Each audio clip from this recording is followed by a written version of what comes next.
Lijepan pozdrav, cijenjeni gledatelji. Misija OSCE-a u Bosni i Hercegovini pozdravlja nedavne napore Tužilaštva Bosne i Hercegovine i Tužilaštva Brčko distrikta u procesuiranju slučajeva navodne izborne prevare. Misija OSCE-a u Bosni i Hercegovini pozdravlja kontinuirane napore Centralne izborne komisije Bosne i Hercegovine usmjerene ka povećanju transparentnosti i integriteta provedbe izbora. Misija OSCE-a u Bosni i Hercegovini poziva političke subjekte da potpišu izborni etički kodeks. O izborima i izbornoj kampanji nastavljamo razgovarati i u večerašnjem izdanju političkog magazina Tačka. Sa nama putem Zooma iz Sarajeva je ambasadorica Kathleen Kavalec, šefica misije OSCE-a u Bosni i Hercegovini. Dobro večer, dobro došli. Kako ste? Hvala vam lijepo na prilici da govorite za naš magazin i gledatelje radio televizije Slon. Znam da imate jako puno obaveza, pa predlažem da odmah krenemo sa pitanjima ambasadorice. Iako misija OSCE-a u Bosni i Hercegovini više nije uključena u organizaciju izbora, naprosto je nemoguće razdvojiti vašu misiju od naših izbornih ciklusa, od onih prvih posljeratnih, pa evo do ovih koji nam predstoje za nešto manje od mjesec dana. Sa ove distance kakav put smo prešli? Well, first of all, good evening to everyone, and thank you for the opportunity to be here. The OSCE mission to Bosnia and Herzegovina, as you probably know, handed over responsibility for the organization and implementation of elections in Bosnia and Herzegovina to the Central Electoral Commission in 2002. But ever since then, we've had a very good partnership and cooperation with the Central Electoral Commission to assist them in their responsibilities.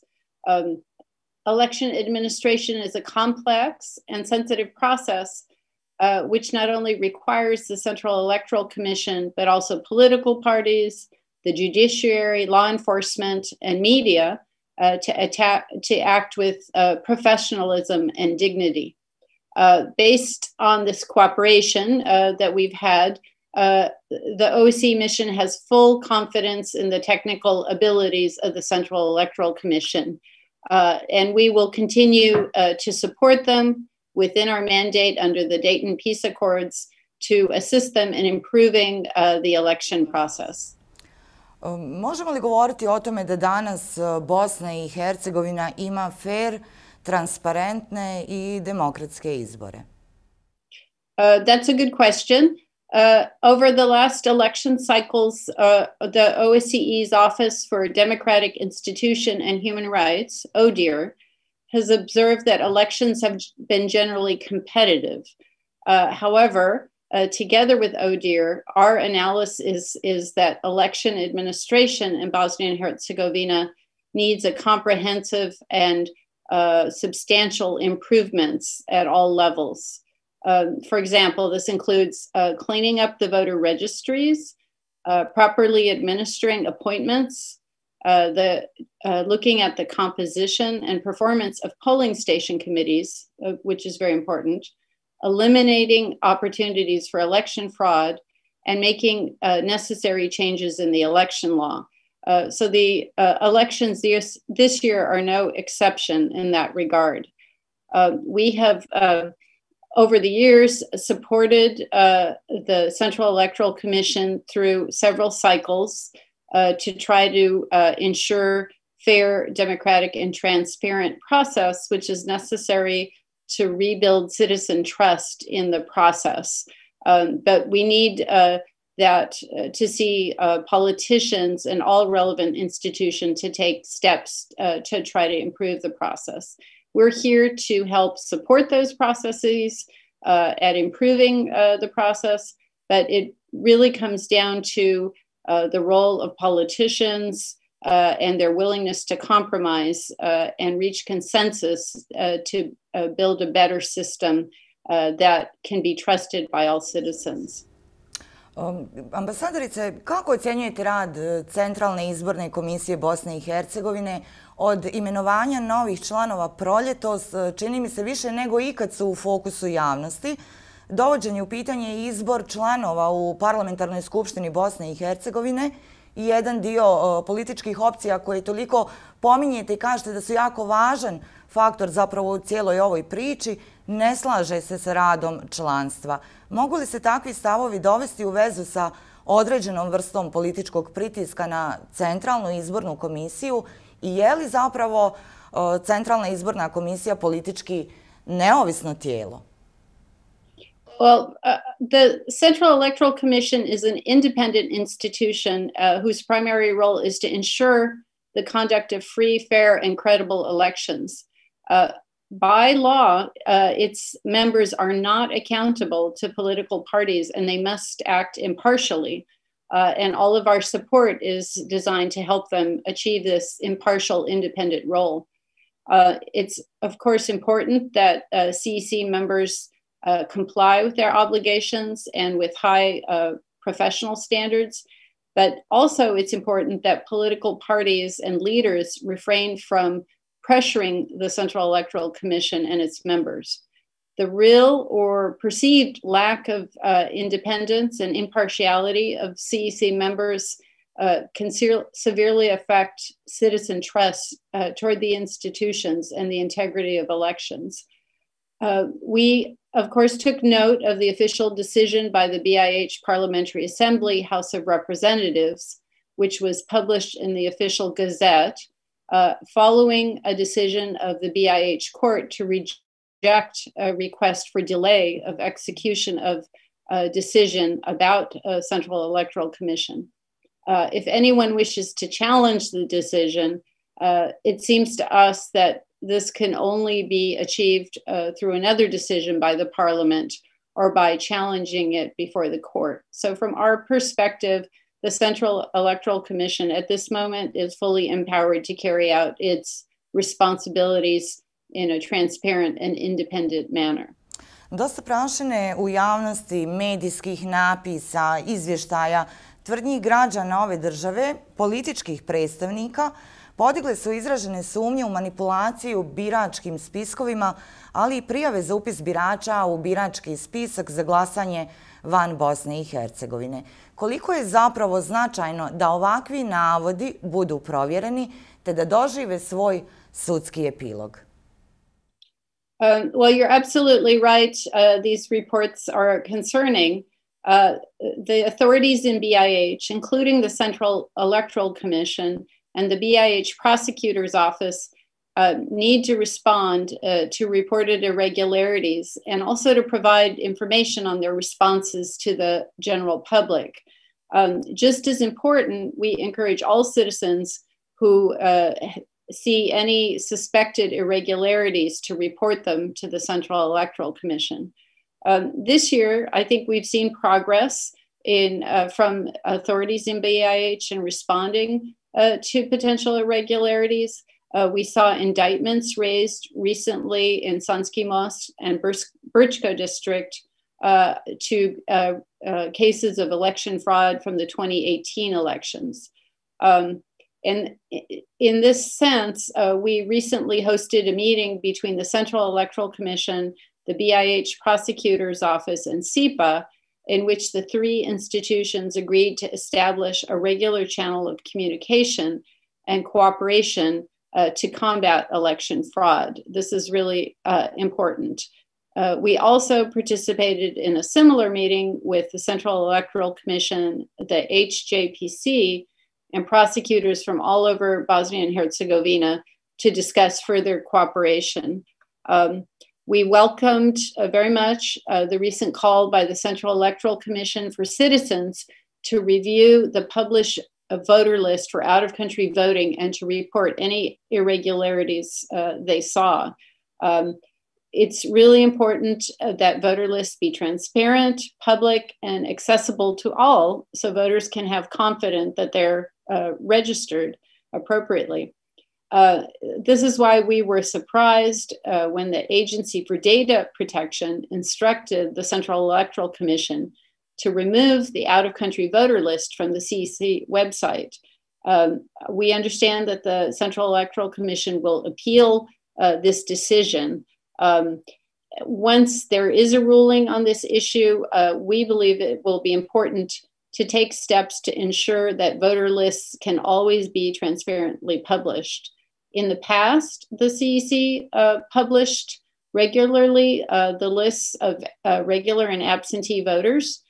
So we don't understand why this is being challenged now by the Agency for Data Protection. Yes. Misija OSCE-a u Bosni i Hercegovini je pozvala političke subjekte da potpišu izborni etički kodeks.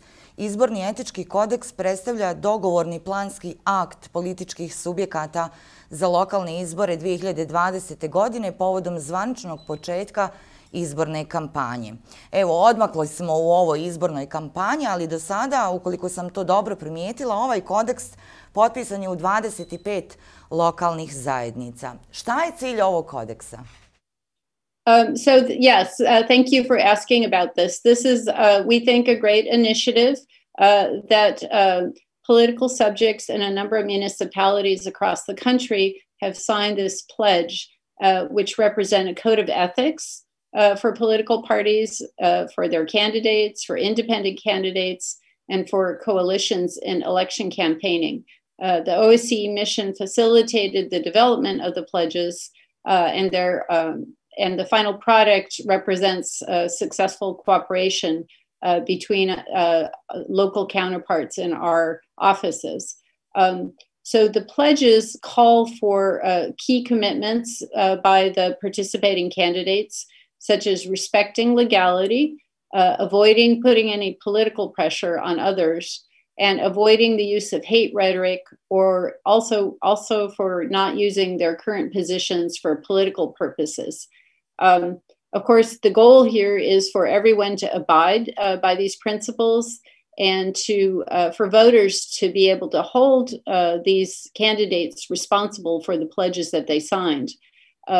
We know that these are just pieces of paper, but the commitments behind them are really important, and we will be monitoring along with others whether the candidates live up to these commitments, and the voters should do the same thing.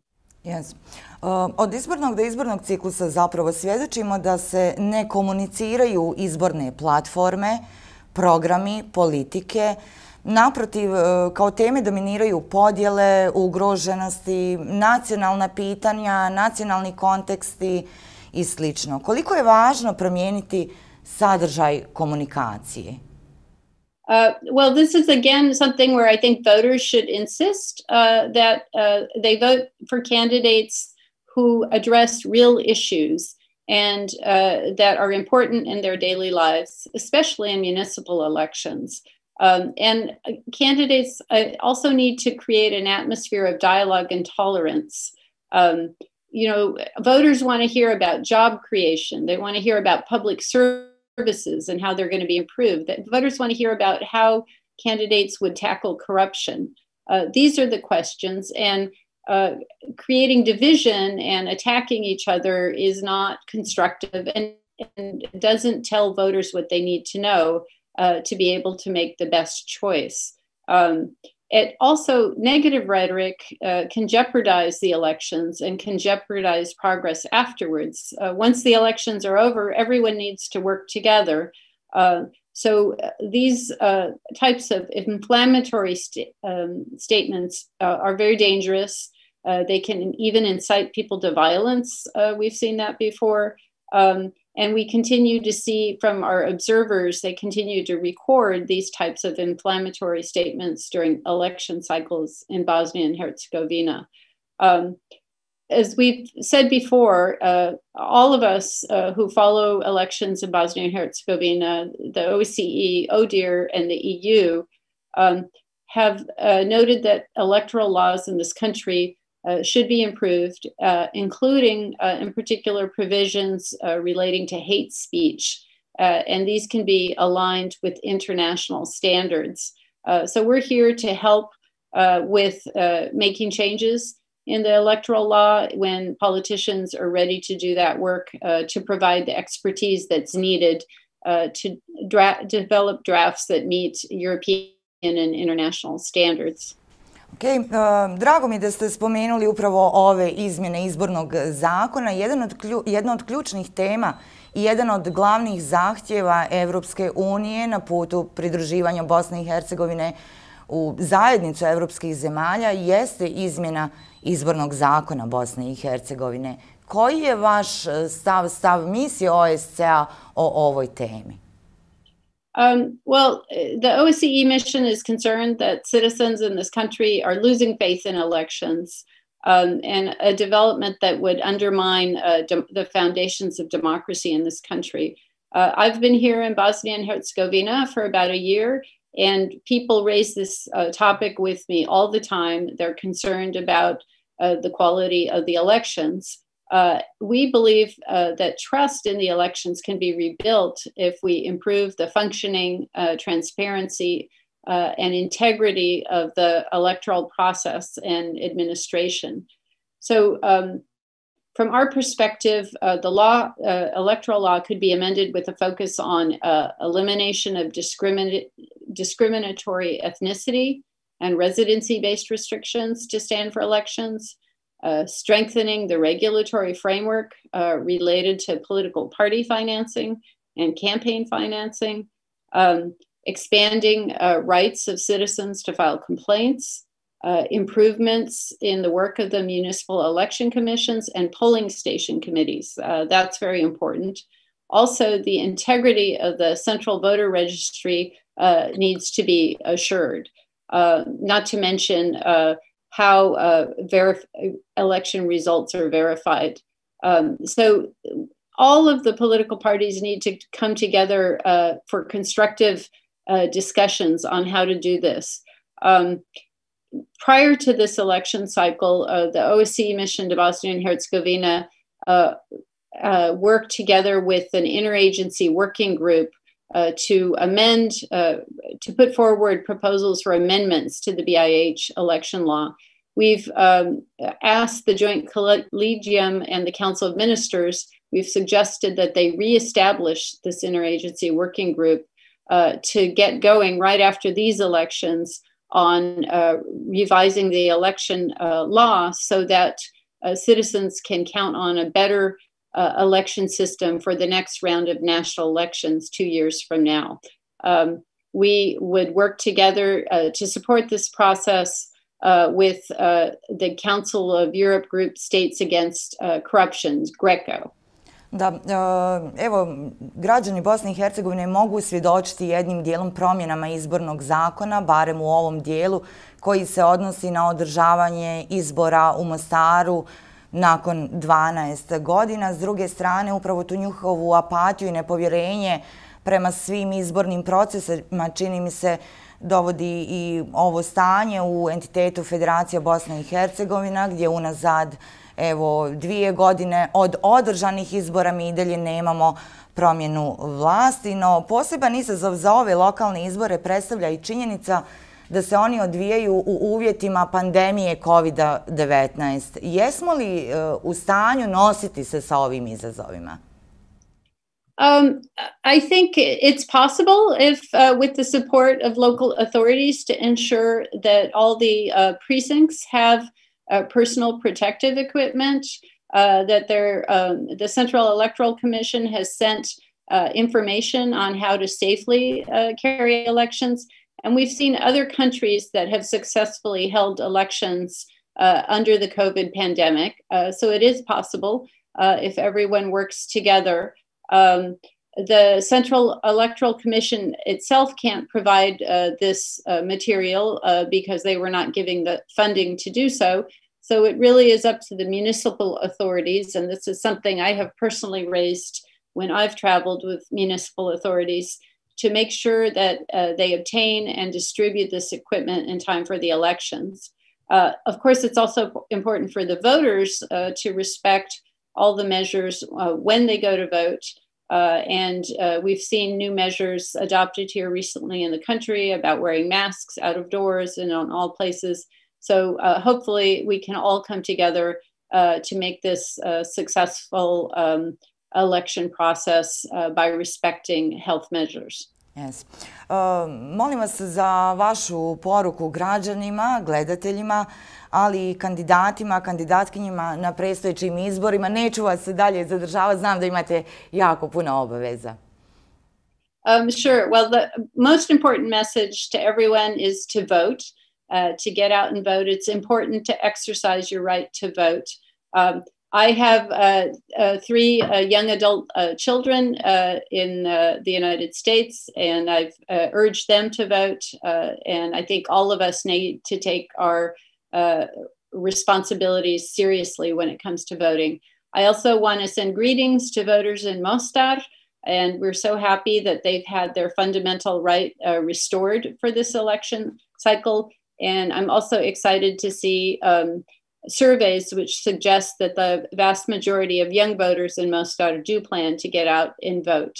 I also want to mention that we are supporting efforts by an NGO network to field election observers in Mostar and Brčko district all around the country. And these observers should be allowed to perform their duties without hindrance. This is a fundamental safeguard for the elections for all citizens. I also would ask the media to do its part by reporting accurate and fact-based information and not allowing itself to be used or distracted by candidates who might try to use inflammatory rhetoric and to report on those issues responsibly. We wish everyone a safe and productive election day, and I hope that everyone will feel proud to be able to cast their ballot in this election. Thank you very much for your time and opportunity to speak to our show. Thank you for your support to independent media. Okay, hvala puno vama I hvala svima I sve najbolje za izbore. Hvala još jednom, hvala vam lijepo. Okay. Doviđenja. Doviđenja. Cijenjeni gledatelji, hvala I vama, no prije nego se pozdravimo, dužna sam s vama podijeliti jedno obavještenje, obzirom da sljedeće sedmice nećemo emitovati naše redovne sadržaje, pa tako ni politički magazin Tačka. Naime, od 3. do 8. novembra u večernjim terminima emitujemo TV debate, odnosno sučeljavanja kandidata I kandidatkinja za gradonačelnike I načelnike 3 općine I 3 grada iz Tuzlanskog kantona, I to Banović, Kalesija, Lukavac, Srebrenik, Tuzla I Živinice. Biće to prilika da razgovaramo o njihovim programima I vizijama za razvoj svake od pomenutih lokalnih zajednica. Pozivamo vas svakako da budete I dalje uz večerašnji nastavak našeg programa, ali nemojte propustiti ni pomenute TV debate. Do nove prilike I novog razgovora, novog druženja, želim vam svako dobro, ostite zdravi, pazite na fizičku distancu, nosite maske, čuvajte vaše zdravlje.